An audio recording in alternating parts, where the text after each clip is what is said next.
Buenas tardes, tengan todos ustedes. Gracias por la paciencia, por la espera. Ahorita el doctor Quintino y su servidor estábamos en una reunión en la Fiscalía Especializada en Combate a la Corrupción de la Fiscalía General de la República, en el piso 24 de Insurgentes 20, y precisamente estábamos atendiendo unas cuestiones del plan de persecución penal en delitos relacionados con la corrupción. Y llama la atención porque hay algunas figuras que nosotros vemos desde el punto de vista estrictamente del derecho procesal y que Quintino lo ve desde el punto de vista dogmático penal.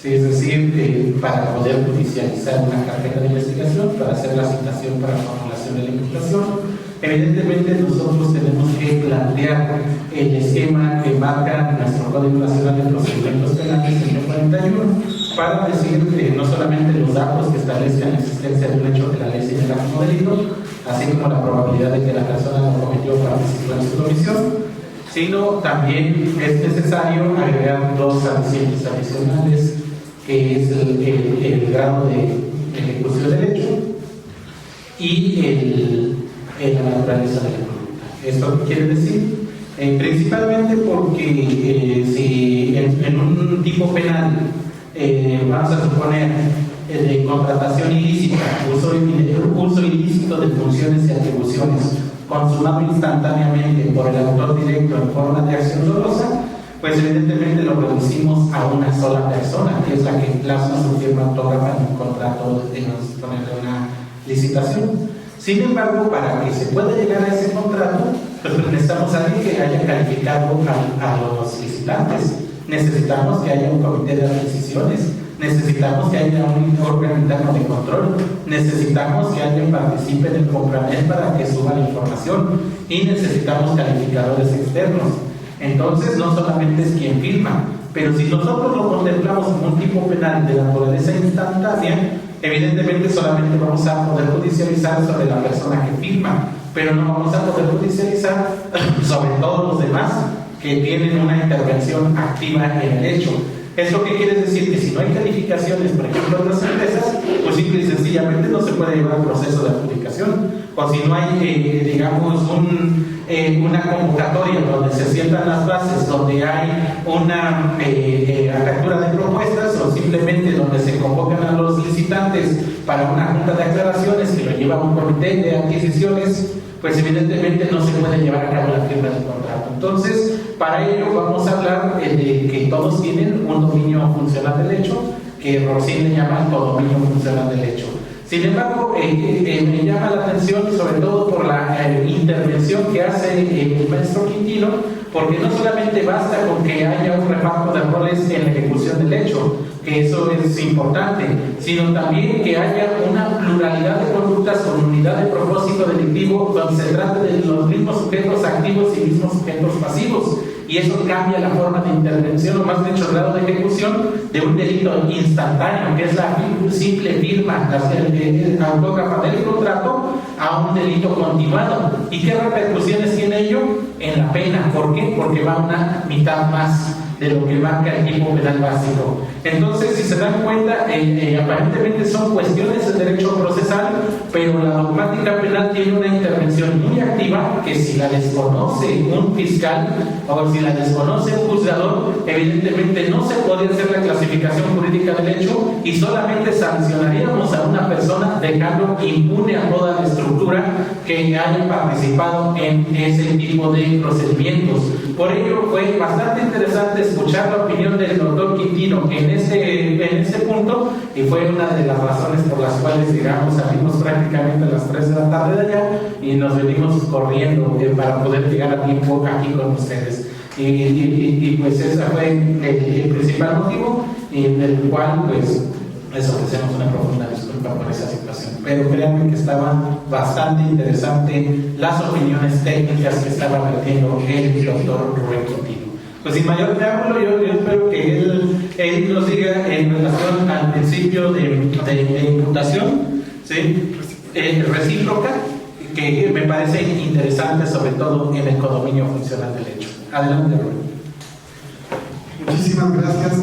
No sé si puede ponerme de pie porque como veníamos todo el camino automóvil, ya como que por estar tanto tiempo de pie, entonces les ofrezco una disculpa.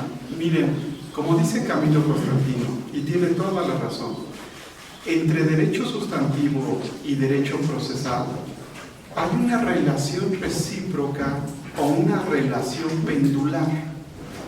Hay una relación, y yo creo que en ese tipo de noviazgo que tiene el derecho sustantivo con el derecho procesal, resultaría aplicable un verso ya probado de José Alfredo Jiménez, cuando dice: solamente la mano de Dios podrá separarnos.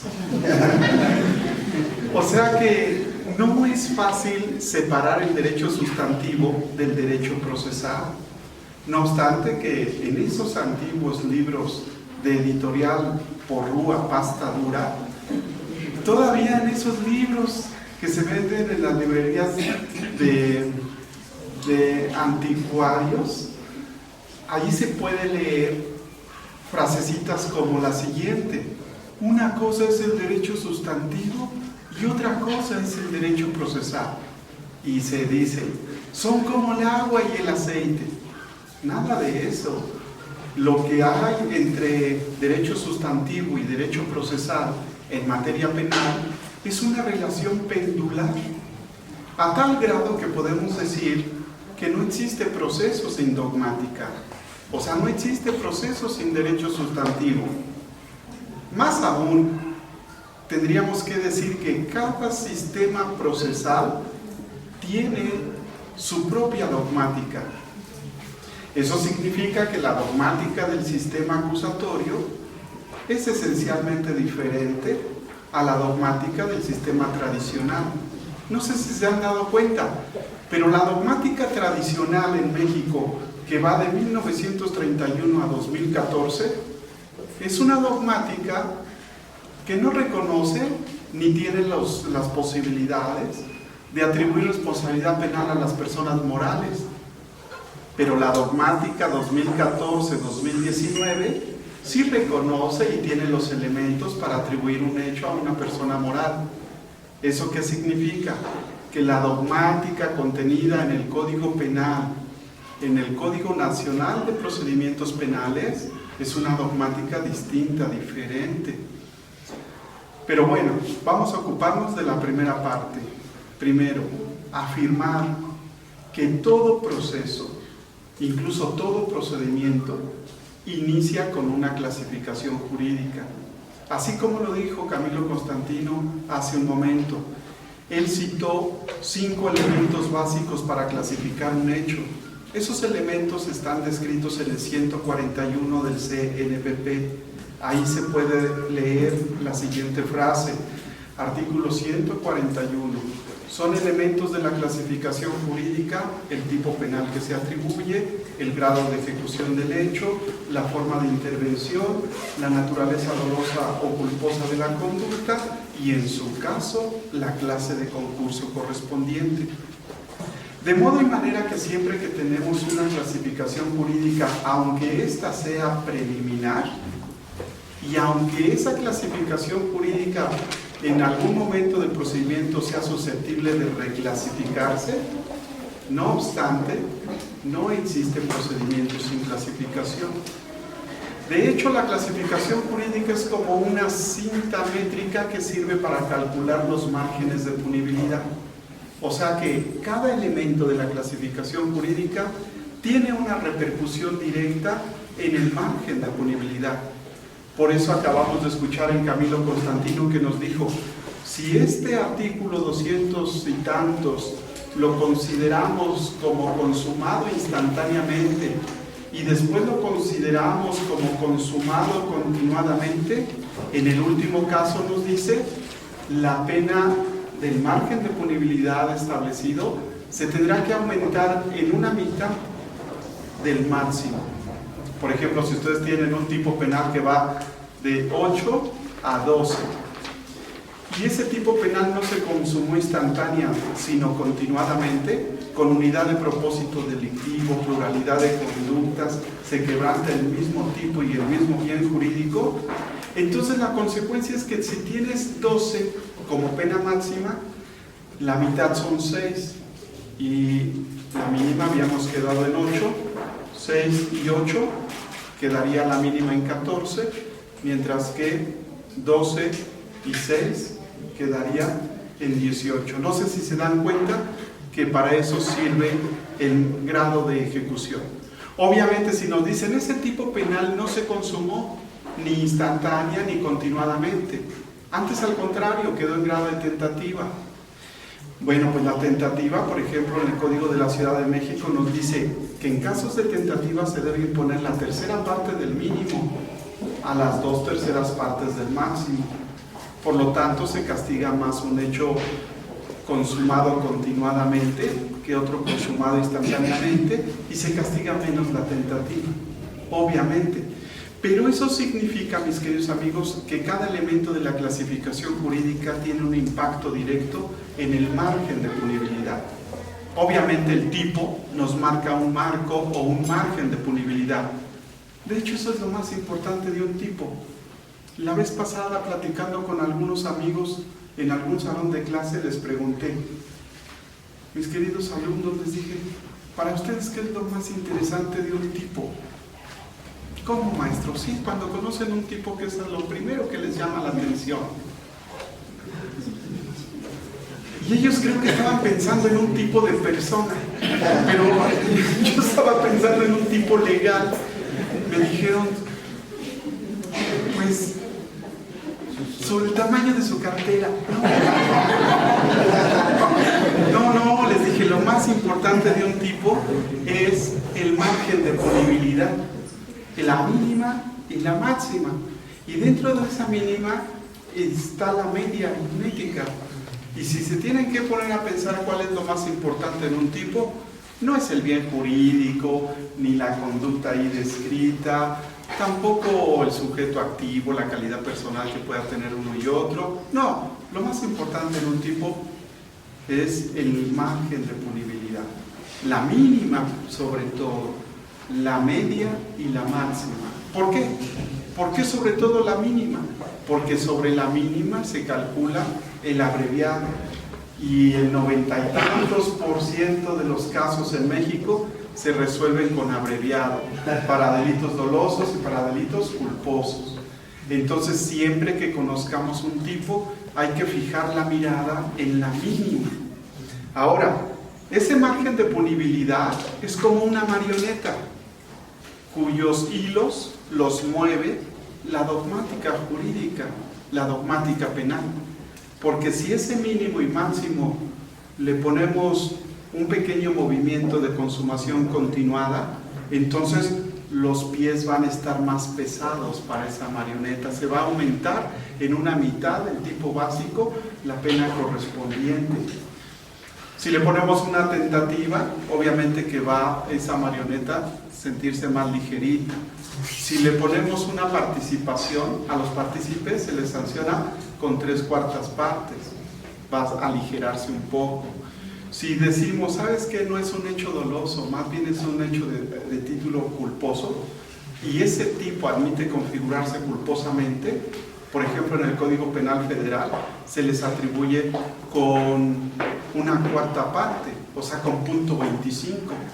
Total, yo siempre he visto en el margen de punibilidad algo así como una marioneta cuyos ejes o cuyos hilos lo sostiene la teoría jurídica del delito. Por eso es que creo que la clasificación jurídica es una cinta métrica que sirve para calcular los márgenes de punibilidad.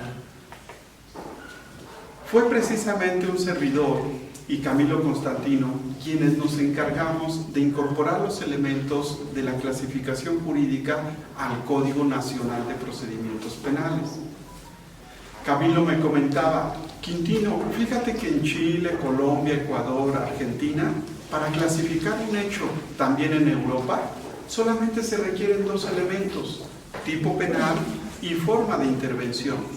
De hecho, la propia Constitución Política, en los artículos 16 y 19, literalmente nos dice que para vincular a proceso o solicitar orden de aprehensión, solamente requieres el tipo, o sea, el hecho que la ley describe como delito, y que una persona cometió o participó en su comisión.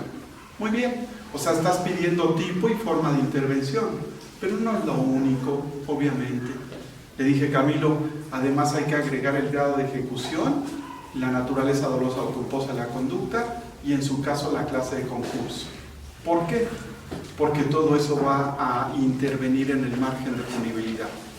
O sea, si tú tienes un tipo, como dice Camilo en su primera intervención, un tipo 214 con un margen de punibilidad determinado y dices está consumado instantáneamente, para computar incluso la prescripción tienes que estar al tanto del margen de punibilidad establecido en ese tipo.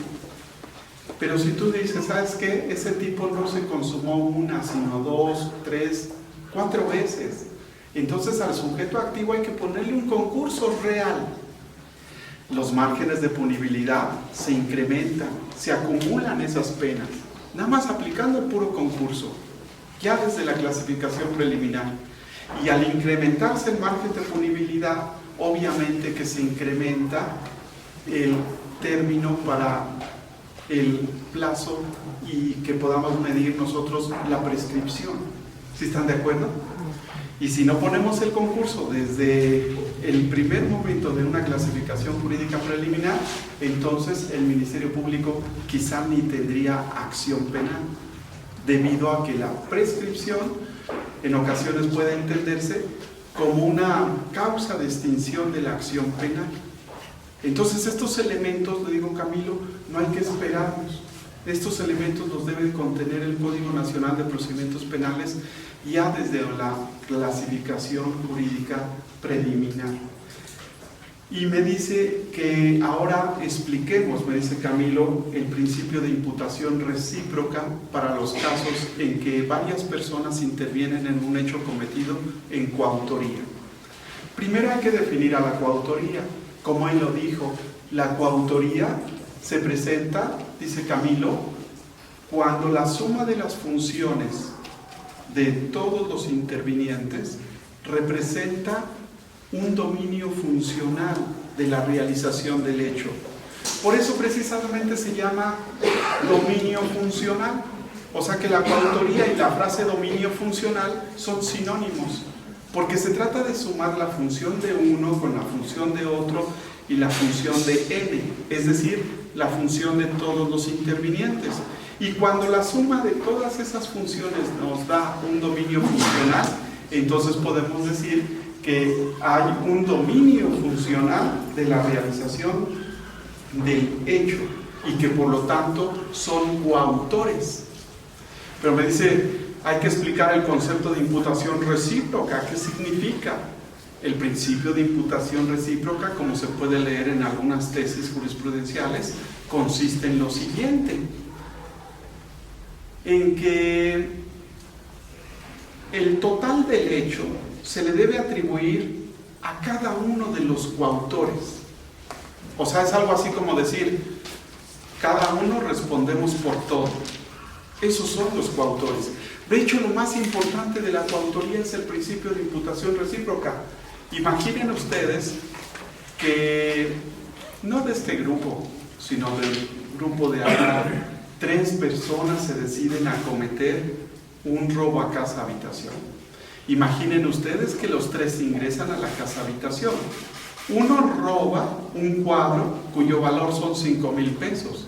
El otro roba un cuadro cuyo valor son 10,000 pesos. Y el tercero roba un cuadro cuyo valor son 20,000 pesos.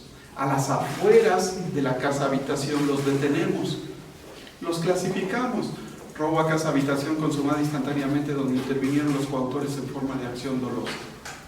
En la Ciudad de México sería 220 fracción 9 con relación a 17 fracción primera, 22 fracción segunda, 15 parte conducente por lo que hace a la acción y 18 párrafo segundo, todos del Código Penal vigente en el momento y lugar de los hechos. Ahí está clasificado. Pero ¿qué significa principio de imputación recíproca? Significa que el que robó el cuadro de 5 no va a responder por un valor de 5,000 pesos. El que robó el cuadro de 10 no va a decir, bueno, pues yo, miren, como el cuadro vale 10, pues no, significa que van a responder cada uno de ellos por el total. Entonces tenemos 20 más 10, 35, entonces cada uno va a responder por un monto total de 35,000 pesos. No sé si me explico. Eso se llama principio de imputación recíproca. Es algo semejante a decir que cada coautor responde por todo. Eso se llama, es lo más importante de la coautoría, en mi criterio.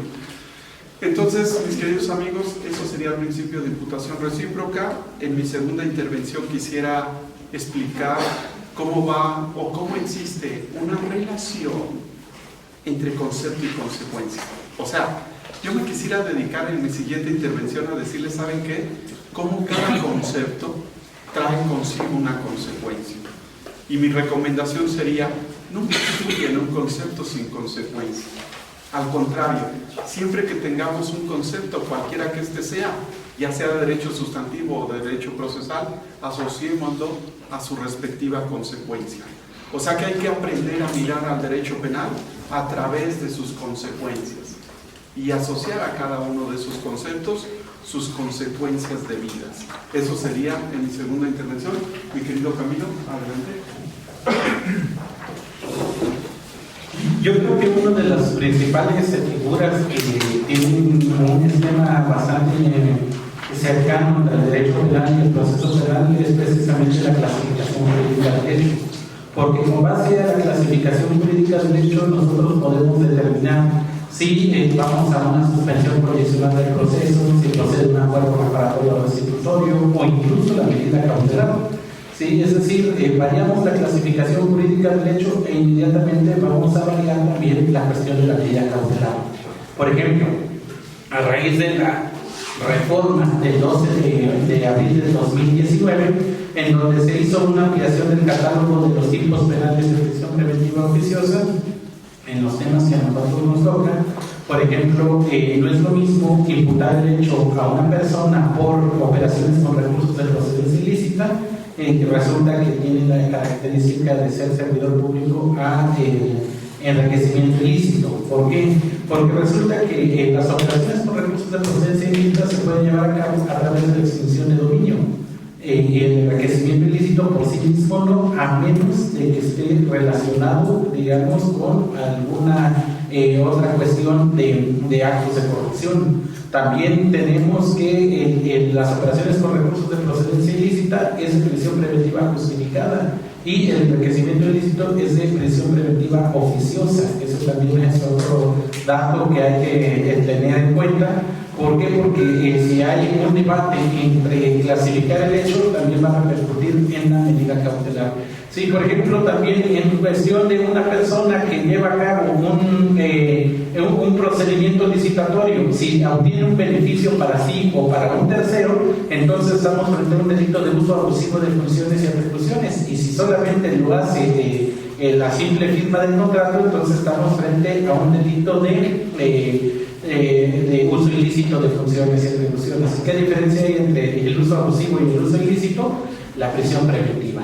Es decir, en el uso abusivo del 220 es prisión preventiva oficiosa y en el 217 no es prisión preventiva oficiosa y procede cualquier otra medida cautelar. A pesar de que pueden ser muy semejantes, a pesar de que pueden ser, digamos, muy cercanas las formas o la mecánica de hechos planteados, depende mucho de la calidad de argumentación que se le quiere encuadrar para poder establecer si vamos por una prisión preventiva oficiosa o si vamos por una prisión preventiva justificada o cualquier otra medida cautelar. Pero ¿qué creen? Que también, a pesar de que son penas muy semejantes, ¿por qué? Porque en uno es de 2 a 9 años y en el otro de 2 a 7 años, es decir, prácticamente no hay diferencia en la cuestión de los márgenes de punibilidad, pero en la consecuencia jurídica sí, y ese es uno de los temas que está planteando nuestro amigo maestro Rubén Quintino en ese sentido, es decir, en la variación de los conceptos depende de la variación de sus conceptos Entonces, si nosotros variamos el concepto, en este caso, de uso ilícito a uso abusivo, entonces se varían totalmente las consecuencias, no solamente en el margen de la punibilidad, sino desde el marco del derecho procesal. Ahora, también resulta que el 220 y el 224 del Código Penal Federal, o los equivalentes de las entidades federativas, son de extinción de dominio, a que eso es un nuevo integrante del catálogo de delitos de extinción de dominio de la reforma del 14 de marzo del 2019. Pero resulta que es importantísimo poder hacer esa clasificación jurídica del hecho. ¿Por qué? Porque lamentablemente en el artículo 3 de la nueva ley de extinción de dominio se establece como hecho ilícito, y el hecho ilícito exige mayores estándares de argumentación. ¿Por qué? Porque un hecho ilícito no es otra cosa sino una cuestión de injusto penal, tomando en cuenta todavía una clasificación, por no decir anticuada, del viejo cuerpo del delito y de la probable responsabilidad.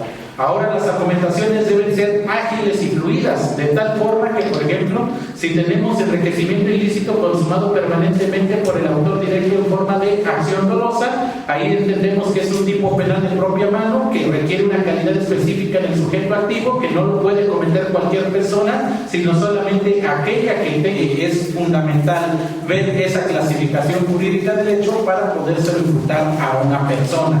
También tenemos, por ejemplo, en delitos relacionados con, vamos a suponer, con algunas facturas falsas, artículo 113 del Código Fiscal de la Federación, que ahora va a estar de moda. Resulta que ahí, al parecer en la redacción, marca una cuestión de ejecución de carácter instantáneo.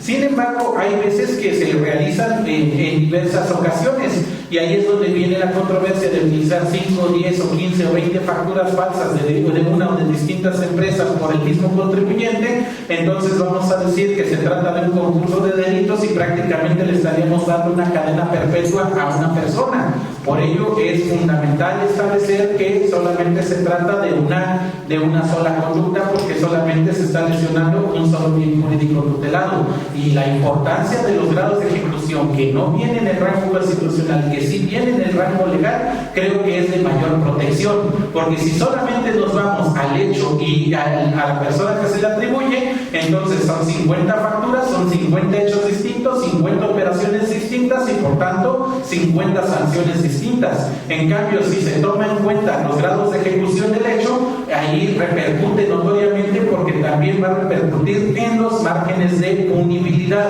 y ahí vamos a establecer que se trata solamente de una sola conducta y es un solo sujeto activo, que en este caso es el contribuyente, es un solo sujeto pasivo, que en este caso es la tesorería de la Federación. Hay una pluralidad de conductas, 50 facturas falsas, sí, con una unidad de propósito delictivo, que en este caso es obtener un estímulo o beneficio de carácter fiscal para no pagar impuestos. Es decir, ahí estamos frente a un delito continuado. Si bien es cierto, tiene la base el tipo penal del artículo 113 del Código Fiscal de la Federación, pero ahí se puede establecer perfectamente bien lo que la parte conducente del delito continuado de nuestro Código Penal Federal. Entonces, ¿eso qué quiere decir? Que no podemos dejar, digamos, de lado esa parte de la dogmática penal, sobre todo porque he escuchado a algunos amigos, colegas procesalistas que dicen: es que aquí nada más nos vamos a la circunstanciación fáctica, al puro hecho, y el hecho es de que ha falsificado 50 facturas falsas y le vamos a atribuir ese delito. No, espérate, es decir, no es tan fácil decir solamente le vamos a atribuir el hecho, sino que se dejan guiar más por la intuición que por el análisis. Como ha falsificado, como ha utilizado 50 facturas, le vamos a atribuir ese hecho 50 veces, que es el camino más cómodo, pero no es el camino correcto. ¿Por qué? Porque 1, afectamos legalidad; 2, afectamos proporcionalidad; 3, afectamos lesividad. ¿Por qué? Porque el grado de afectación del bien jurídico no es 50 veces, sino es una sola vez. Y por ello es fundamental establecer estos lineamientos, tomárselos prestados a los penalistas para que, como procesalista, poder realizar la imputación del hecho, o en su caso poder llevar a cabo la estrategia de defensa. La importancia de estas figuras, de estos conceptos, de los grados de ejecución y de la naturaleza de la conducta van a repercutir en conjunto con el tipo penal y la forma de intervención delictiva para que de tal forma se pueda construir un caso de manera ágil y fluida.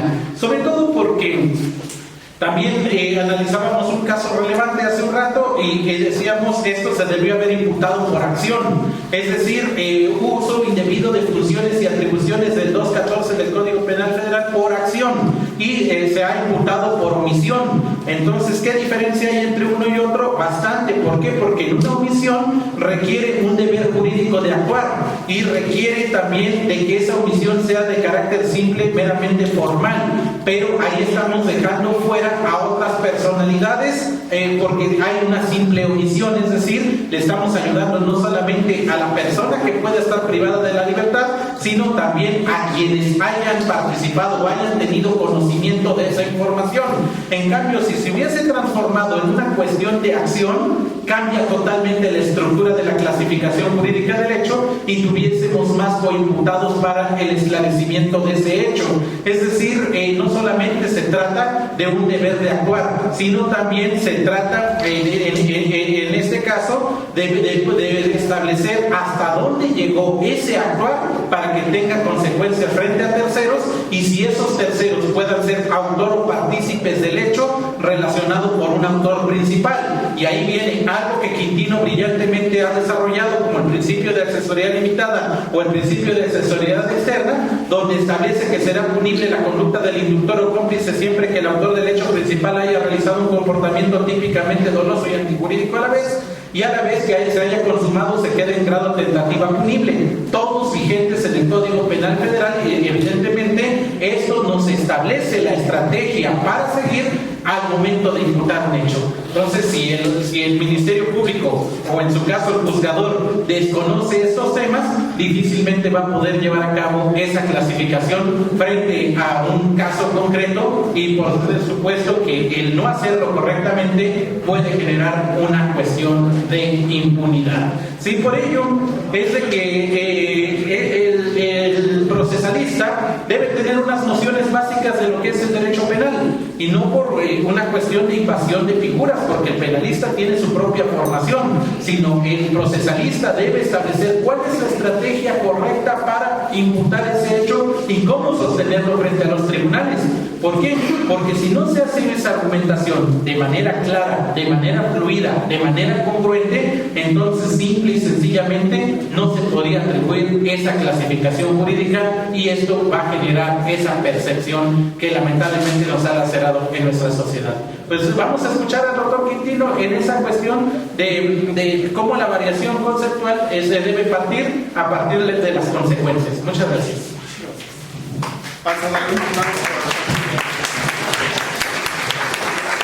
Escucho hablar a Camilo y trato de seguirlo en la línea de pensamiento que lleva y la verdad sí está complicado. Yo me imagino que los que tuvieron alguna vez la oportunidad de escuchar a Carneluti, a Calamandré, a Redenti, a James Goldsmith, o sea, James Goldsmith para mí es el mejor procesalista que conozco, pero yo creo que así de difícil y de complicado tener la capacidad para seguir el mismo hilo conductor de la ponencia de Camilo con la agilidad que tiene, la verdad. Yo creo que él trabaja para la Fiscalía General de la República, para los delitos de combate a la corrupción. Yo creo que ahí no pudieron elegir mejor personaje para atender casos tan complejos y difíciles, tales como el de la estafa maestra, entre otros. O sea, casos muy difíciles. Pero Camilo realmente yo creo que puede con eso, porque tiene toda la capacidad. Y además, la brillantez que se requiere para ese tipo de casos. Miren, déjenme decirles lo siguiente. Yo creo que nuestro derecho penal en México ha tenido varias fallas técnicas. La primera, histórica, fue haber creído que el derecho penal se aprende a través de causalismo, finalismo y funcionalismo. Eso no tiene perdón de Dios. Eso es un pecado mortal, el que nos dijeron en las universidades. Yo recuerdo a mis maestros en la universidad. Por cierto, me prohibí regresar a la Facultad de Derecho de la UNAM y hasta el momento no he regresado, porque aprendí solamente aspectos y profesores que me decían, si quieres aprender derecho penal, entonces debes pertenecer al causalismo, al finalismo o al funcionalismo. Les decía, oiga maestro, ¿y el Código Penal de Aguascalientes qué es? ¿El de Zacatecas qué es? ¿Y los 30 y tantos códigos qué son? ¿El producto de lujo de cuál escuela? No, Quintino, son una mixtura. Entonces, ¿para qué chingados me... Perdón. ¿Para qué me reducen a 3 fases, a 3 facetas? Aquí lo importante es que el derecho penal mexicano cometió ese error, una falla metodológica, y los profesores replicaron ese error muchas generaciones.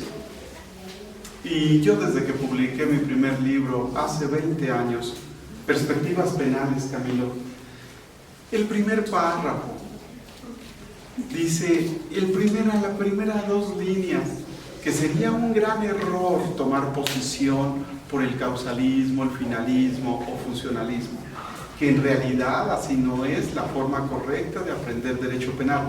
Y recuerdo ese primer libro, Camilo, porque haciendo cuentas, así conocí a Camilo, hace 20 años, en los pasillos de la Facultad de Derecho de la Universidad Nacional en la UNAM.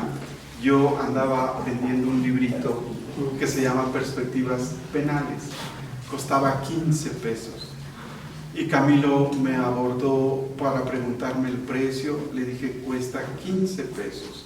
Llevó las manos a los bolsillos, de donde sustrajo monedas de 1 y de 2 pesos, y me dijo, no importa si después te pago 5 pesos restantes.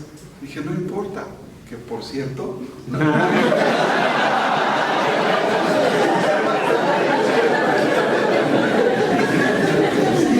creo que ya hasta se le olvidó, pero así comenzó una gran amistad de 20 años, y así nos conocimos. Ya entonces, en lugar de preguntarle por los 5 pesos, pues le decía, oye, bueno, entonces, ¿qué te invito? ¿O qué me invitas? ¿Un refresco? ¿Algo allí en las facultades? Pues bien, les decía que ese fue un gran error. ¿Cómo se aprende derecho penal? Porque, pues yo creo que se debe aprender ya en estos 20 años. Sí puedo para hacer una propuesta de cuál es, en mi opinión, la manera en que podríamos aprender derecho penal. Y yo creo que la forma correcta es comprender el concepto y la consecuencia específica. Concepto y consecuencia, concepto y consecuencia.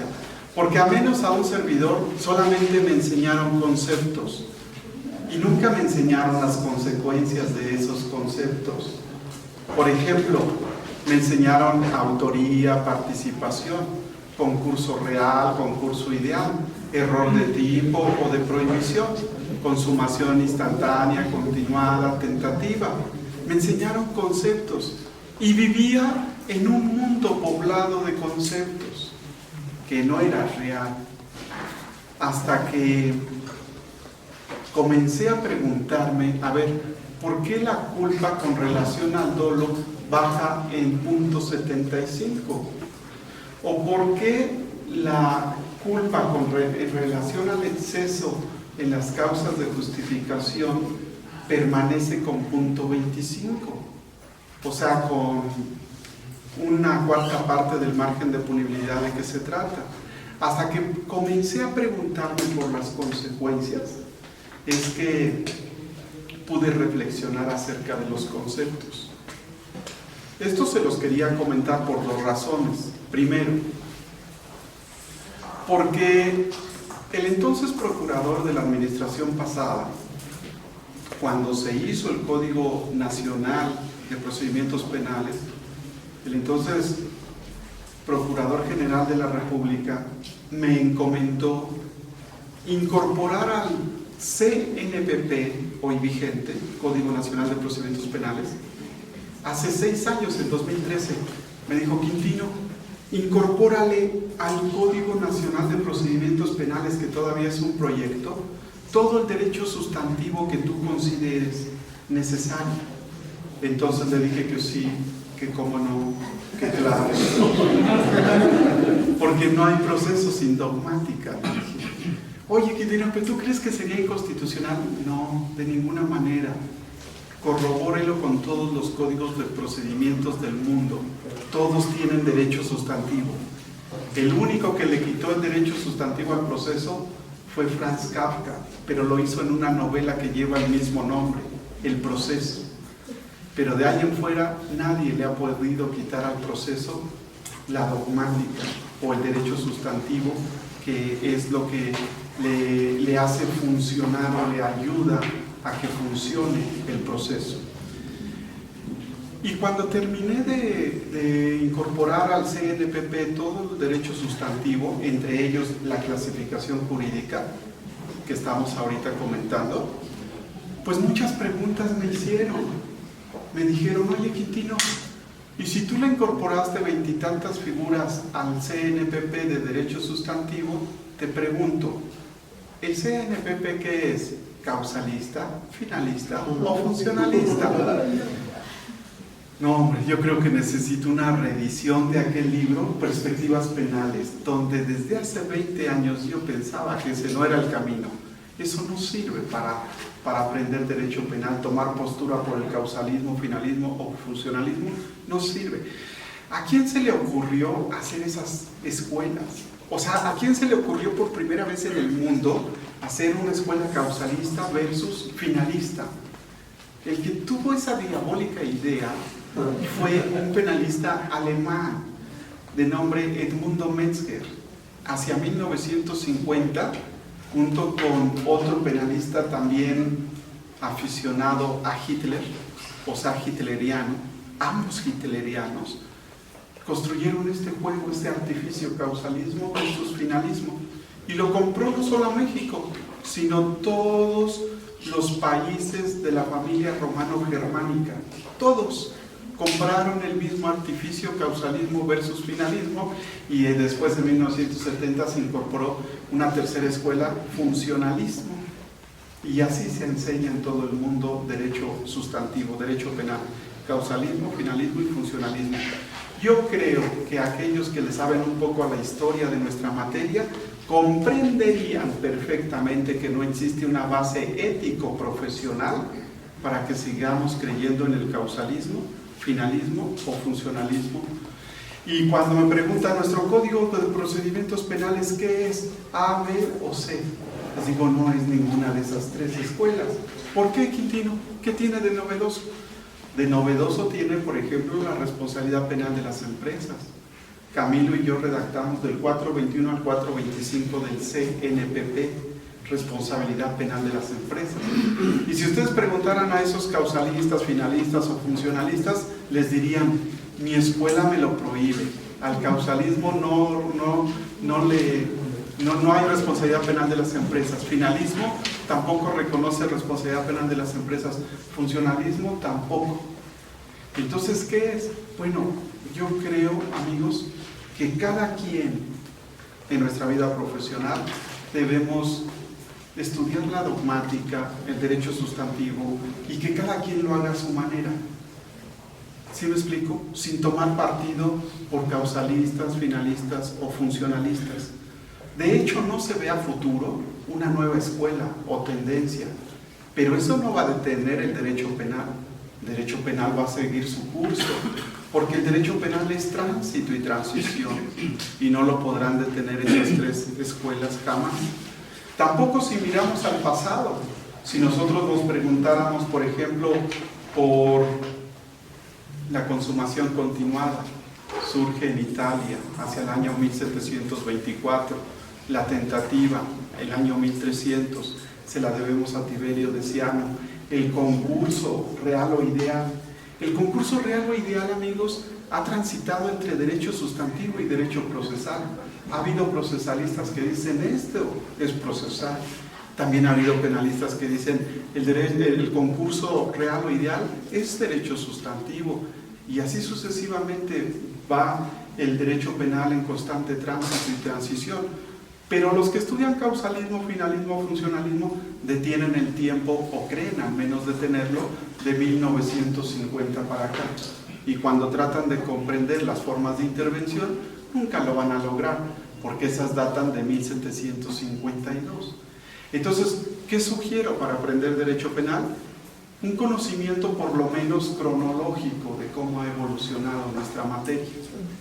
Solamente, por eso mi tratado de derecho penal se divide en 4 tomos: el 1600, el 1700, el 1800 y el 1900, cronológicamente año con año. Obviamente ese es un trabajo de 20 años de investigación, pero es la única forma que considero más adecuada para aprender derecho penal. Por la otra parte que se les comentaba, que para finalizar mi segunda intervención, les comentaba que fue un error mortal tomar postura por causalismo, finalismo y funcionalismo, es porque México ahora en lo futuro va a transitar por un solo código penal para toda la República. A un servidor se le pidió elaborar la parte general del proyecto oficial de Código Penal para toda la República, que por cierto ya lo pueden bajar de internet, porque es un proyecto oficial de la Fiscalía General de la República, porque el pasado 28 de junio, en la Conferencia Nacional de Procuración de Justicia, se le presentó a todos los procuradores del país ese proyecto para su debate y para su discusión. Entonces estamos trabajando ya para un código penal nacional que en los próximos años veremos publicado y puesto en vigor. ¿Y qué les recomiendo? Si me dicen, oye Quintino, tú hiciste la parte general, hice parte de esa parte general, es correcto, porque le movieron, obviamente. Yo entregué un documento y lo perfeccionaron, ¿no?